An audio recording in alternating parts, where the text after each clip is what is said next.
Ричи, ты готов? Баловаться. Да. Все игрушки принес? Молодец.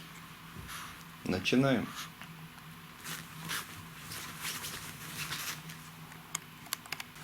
Юлечка, Юля, а хотите узнать, где Сёма? Вот он. Он смотрит из самого дальнего угла комнаты. Сёмка. Вот там гнездо. Гнездо. Вот там норка.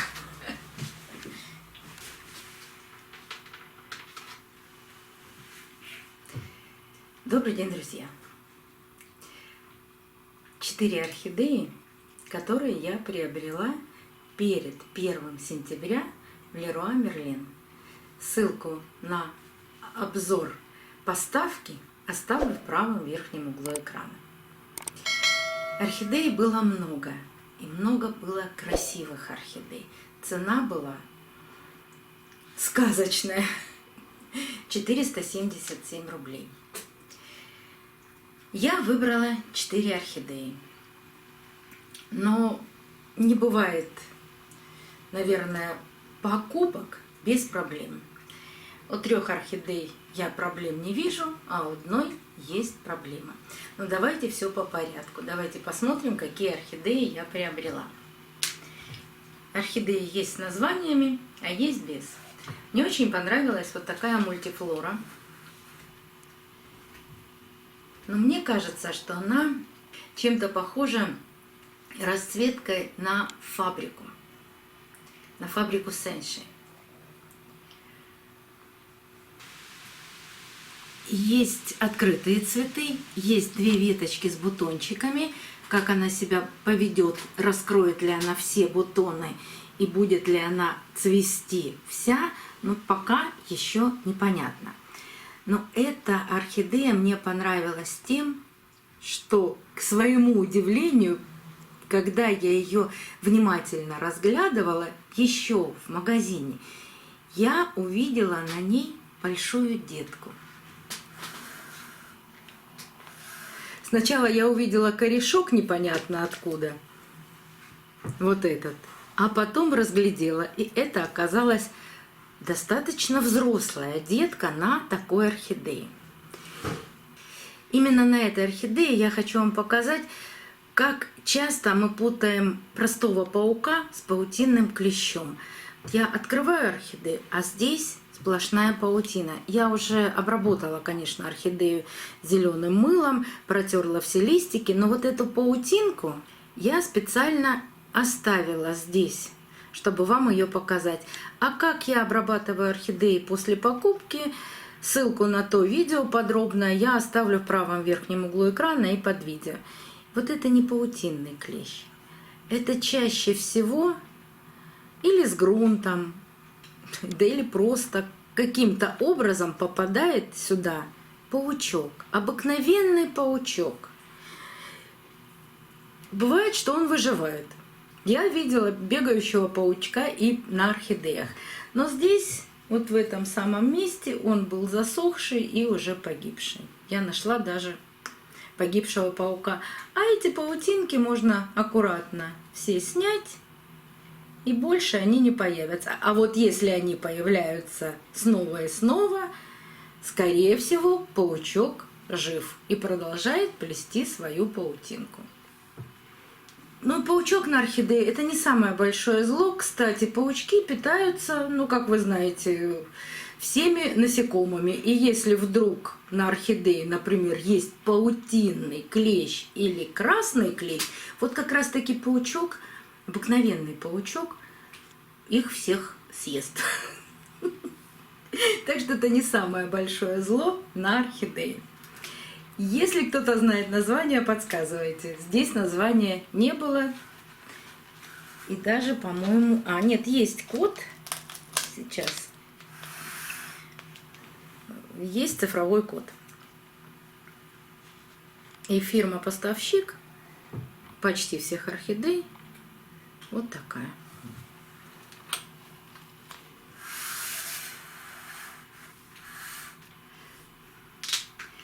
Следующая орхидея, конечно, она известна очень многим, и для многих она очень желанна. Это орхидея «Горизонт».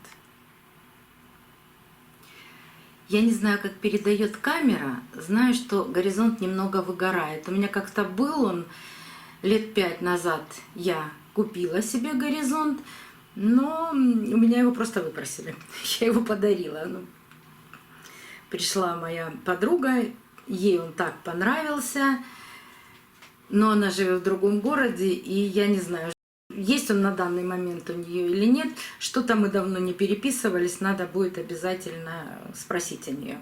Но через 5 лет я смогла себе приобрести еще один «Горизонт». Сейчас очень яркий, насыщенный цвет. Прямо удивительно насыщенный. И вот с «Горизонтом» все более понятно. Он начал распускать бутон. Грунт, кора, корни, можно сказать, есть. Конечно, ни о каких раскукленных корнях, живых корнях, там, растущих корнях сейчас речь не идет. Но, по крайней мере, состояние удовлетворительное. И еще одна орхидея, тоже не знаю названия, есть цифровой код на горшке.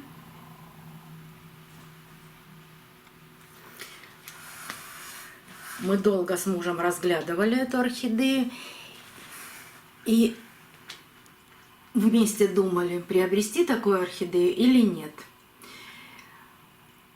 Мне кажется, что все-таки это биглип. Чем-то он наполнил сезам. Я прямо в магазине постаралась в интернете поискать название или что-то похожее, ничего не нашла. Мне очень понравилось. Красивый краб, интересная губа. Может быть, это какой-то новый эксперимент, а может быть, действительно, это орхидея, которая просто никогда не попадала ни в одном ни обзоре, ни в одном магазине. Я не видела такой орхидею. Пришла, очень долго сравнивала со своими биглипами. Губа у всех разная. Но мне кажется, что все-таки это биглип. Если кто-то знает название, опять же, подсказывайте, пожалуйста. Точно так же неплохие корни, они есть, их немного. Есть гнилая часть, шея у орхидеи чистая. Все в тургоре. Да, бутончик он уже распустил. Вот цветение.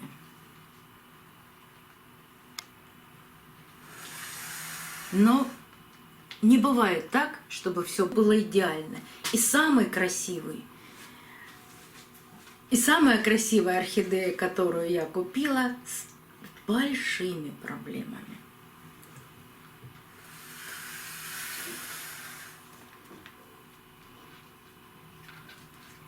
Tinkerbell Kiss. Я и в магазине поняла, что проблем будет очень много и придется их решать. И сейчас у меня эти орхидеи находятся дома всего 2 дня.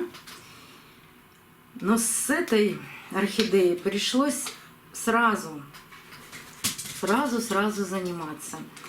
Я сделала несколько фотографий, покажу, в каком она состоянии была, когда я ее принесла домой.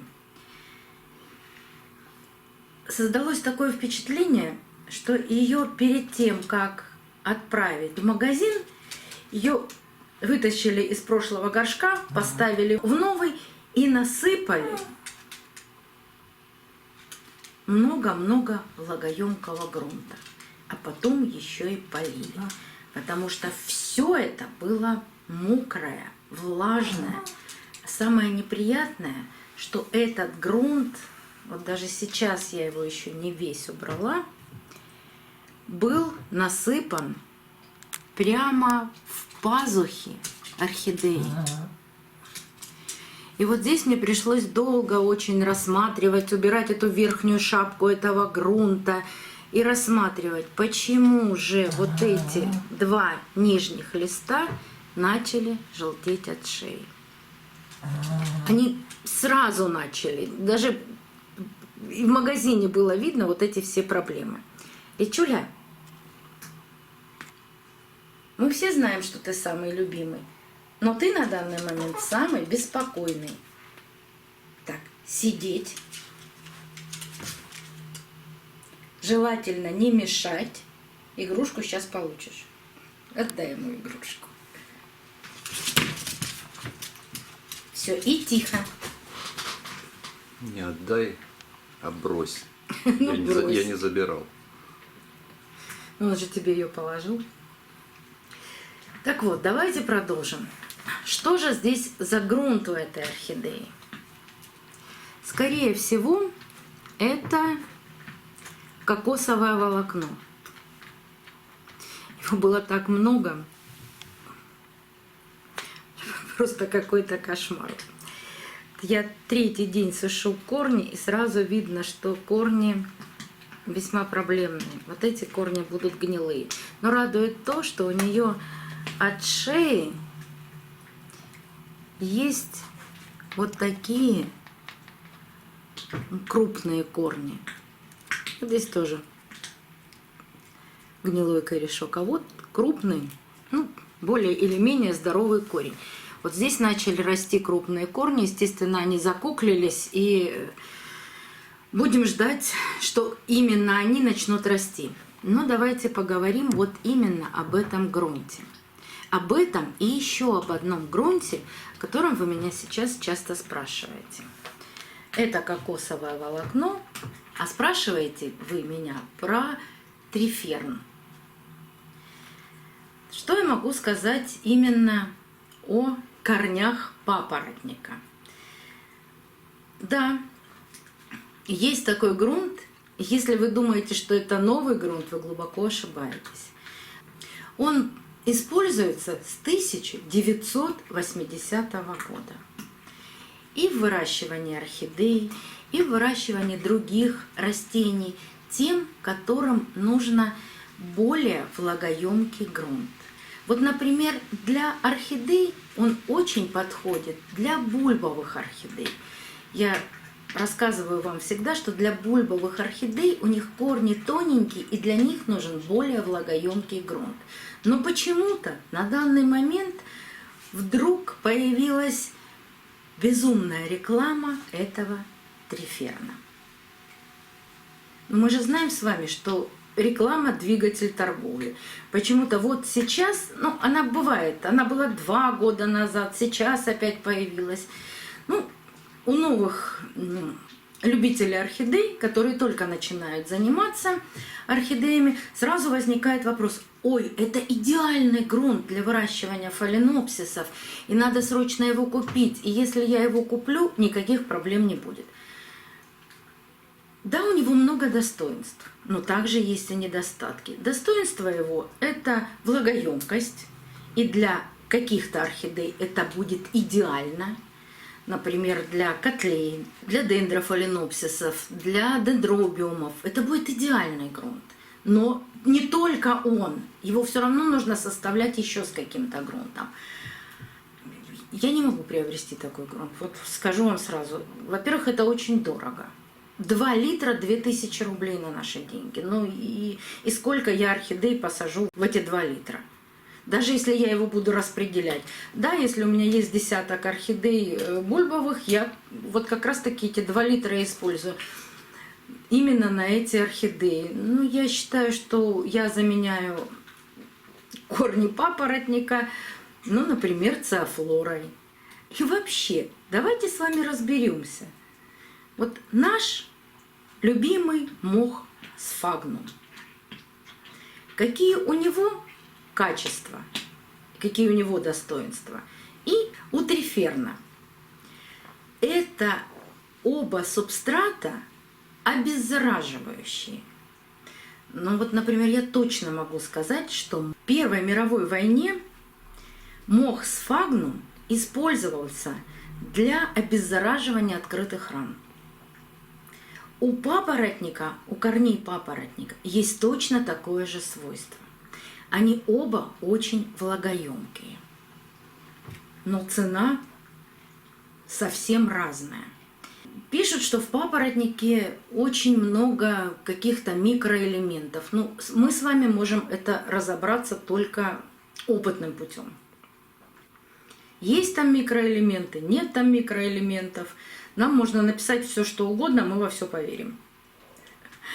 Но из-за его цены я его приобретать не буду. Потому что если бы я использовала мох так часто, как многие любят его использовать, но я и мох не очень люблю использовать. Не очень я люблю влагоемкие грунты, особенно для фаленопсисов. Кстати, даже производители, они не рекомендуют в чистый триферн сажать именно фаленопсисы. Нужно составлять этот грунт из более и менее влагоемких. Я не люблю такие грунты. Основные положительные свойства: воздухопроницаемость, влагоемкость, не спрессовывается и обладает антибактериальными свойствами. Недостатки: очень влагоемкий. Вот видите, это можно выставить и достоинством, и недостатком. И при поливе очень много частиц вымывается. То есть он мелкий, вымывается вместе с водой при поливе. Я бы добавила к этому еще очень высокую цену. Но больше всего мне понравилось, я читала статью именно об этом триферне. Вот концовка статьи, она просто идеальна. Вы можете посадить орхидею в любой грунт.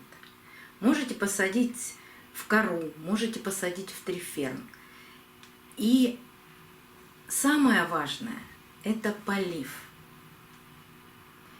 В любом грунте можно выращивать орхидею, и она будет расти и цвести, а можно неправильно организовать полив, и даже в триферне орхидея тоже погибнет. Вот вывод идеальный. То есть сделайте для себя какой-то вывод. Если вы очень любите поливать орхидеи, то погибнет обязательно. Если вы научились поливать орхидеи в коре, в мху, то триферн вам нипочем. Вы точно так же будете правильно поливать орхидею и в этом грунте.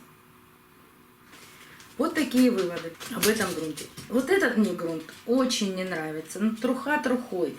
Естественно, он сильно влагоемкий.